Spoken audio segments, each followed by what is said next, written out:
आखी जी रौड़ो अरे जमाना धोखेबाज रही तो हम जानत रही कि जमाना धोखेबाज भाई तो हम जानत रही, लेकिन रौड़ा से ऐसा उम्मीद ना रहा। रुआ के तो हम अपन मानत रही। आई लव यू पाकी। जेपी तार इतना हिम्मत कि मेहरारू के सामने बोलो तारा।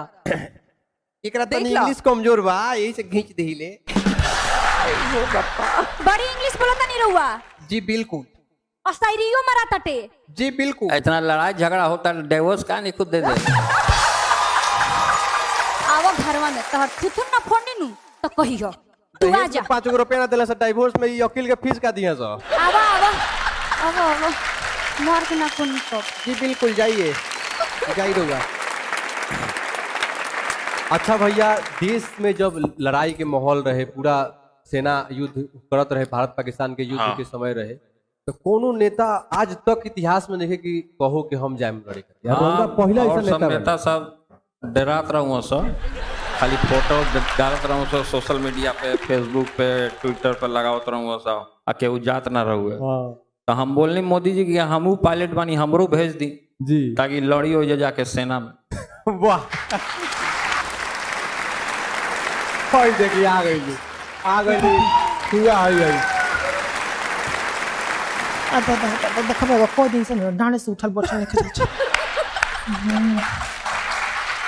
का लोगवा हंसत, हम कुछ उल्टा सीधा कहता नहीं का लोगवा हंसत।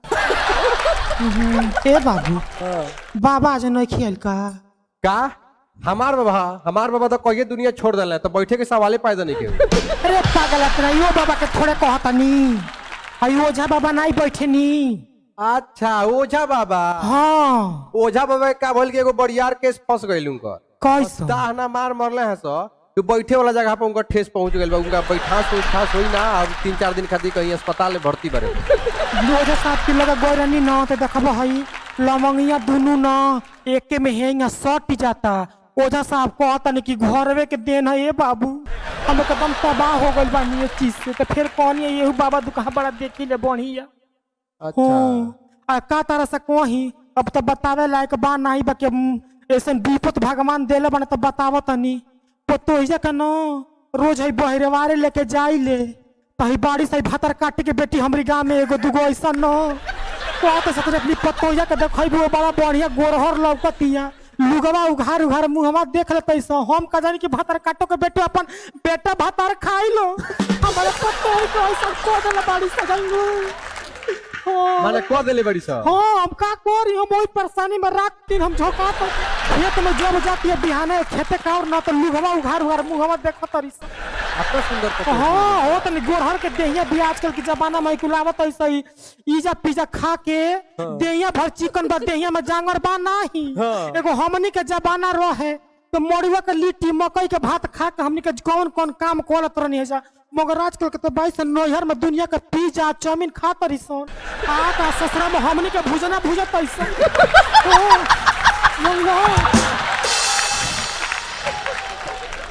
आओ तो ऐसे तक कहते ऐसे पेट में दर्द बा, हमारा का पता बा कि पेट में पहले से सूजन भइल बा।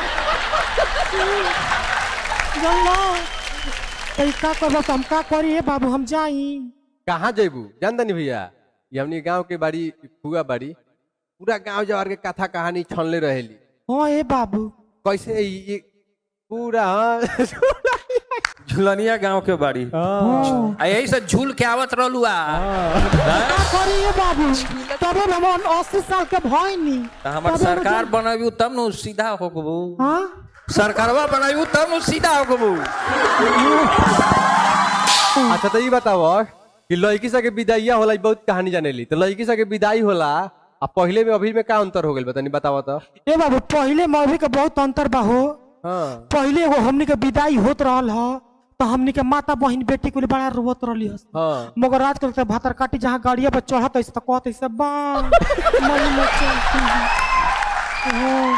मगर आजकल के बिटियन के अंदर रोवाई नहीं बा, तनको करेजा में माई बाप खातिर प्यारे नहीं के 2 महीने पहले से कहत ऐसा हेलो मैं आऊंगी ना तो हमको पटना में घुमाना है। लड़का जौन 12 से कहा बियाह से पहले तो कमाई ना जाए कि जाला सब खूब जाला सब कमा हाँ अब बियाह हवा के बाद का हो जाला ओकनी के तनी बतावा त का कबो कबो इहो होला हमने की गांव में न बियाह के पहिले उ बहस रहता कि हमार लड़कवा इंजीनियर ह कलेक्टर ह दिल्ली में सुपरवाइजरी करेला आ घरे जब मौगी बह जातिया तो 6 महीना बट ओई के लागत लो ढोवे तो मौगी से कहतलो मौगी कहतिया का जी हमारे बियाह भइल तरह मार हाला रख इंजीनियर कलेक्टर हो आ 6 महीना से घर में बैठल बनी तू मौगी उ मर्दा कहता कि ऐसन बा चलो एगो तोहरे नाव से एगो समूह निकाल देता वही पैसा के पानी पूरी के दुकान खोल के आ चौराहा पर बैठी जाए तो आजकल लड़का लोग के उ दशा बा बियाह के पहले दुनिया के तमाशा रहता आजकल पतो होता है रील बनाओ तरी से रील के बनाओ तरी से पतो हिया ई तो भतर काटी जो सही से गांव में तय से तबाह कोइले पैसा हो साँझ खान निमन से रोटी नहीं खिसा बनावत हेंगा मोबाइल खोल तरी से